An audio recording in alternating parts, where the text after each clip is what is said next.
In a bid to end sexual and gender-based violence, SGBV in Akwa Ibom State, a non-governmental organization, Women United for Economic Empowerment, WUEE, held a one-day roundtable advocacy meeting with stakeholders on promoting a culture of zero tolerance for violence against women. Our correspondent Esther Otoyo completes the report. Advocacy meeting, which had in attendance stakeholders from different regions of Akwa Ibom State, was funded by Urgent Action Fund Africa.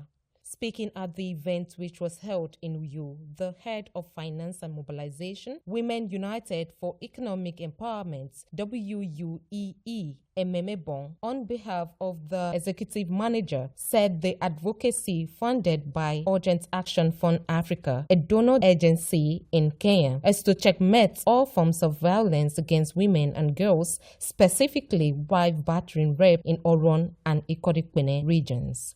The program we have today is a one-day round table advocacy meeting with stakeholders, meaning that everyone seated in this hall are stakeholders in different fields, primary, secondary, or tertiary stakeholders. We are here to rub minds on that same issue we did before, promoting the culture of zero tolerance for violence against women.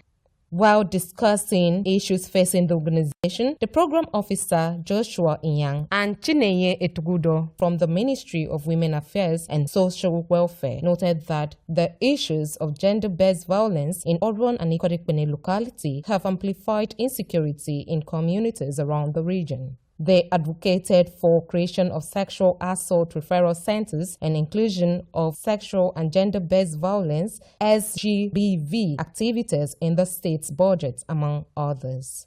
We spoke on creating SAC centers, that is sexual assault referral centers, in this across LGAs. But since we deem it fit to make it realistic, I think these SAC centers will be realistic to be created across a cluster of federal constituency, because if you want to go by creating it in each local government area, you might end up at the end of the day not achieving what you wanted. But if it's a cluster of federal constituency, at least federal constituencies are closer, so that one is realistic.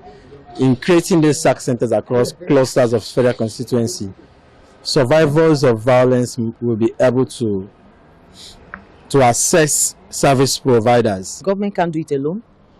Private individuals, you are looking for where to put your money. Put it in GBV. It's happening. It's happening as we speak. Someone is being raped. Someone is being beaten. I wake up every morning, I'm like, God, please, I don't want to handle rape today. I hope it doesn't come. Because most of these pictures, they are gory. You can't even sleep at night. So we need funding to run all those things. You might have the passion, you might have the zeal, but if you don't have the money, you won't go anywhere. We need funding.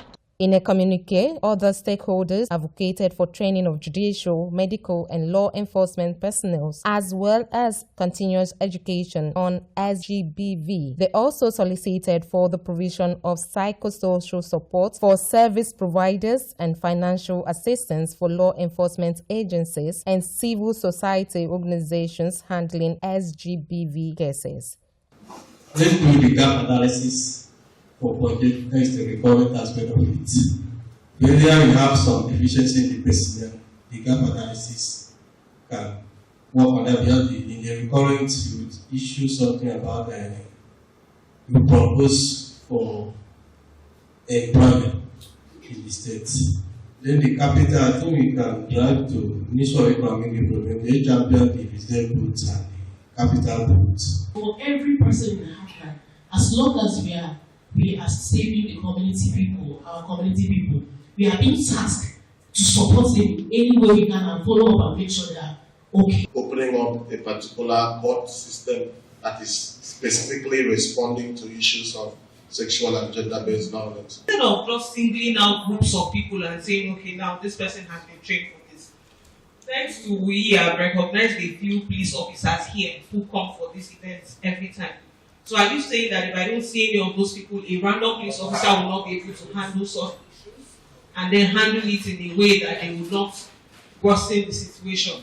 If we are trying to do this, and the training will help, honestly speaking. But the problem is the finance, the funding. The event featured interactive sessions and group photograph. Esther Otoyo, Spectrum News.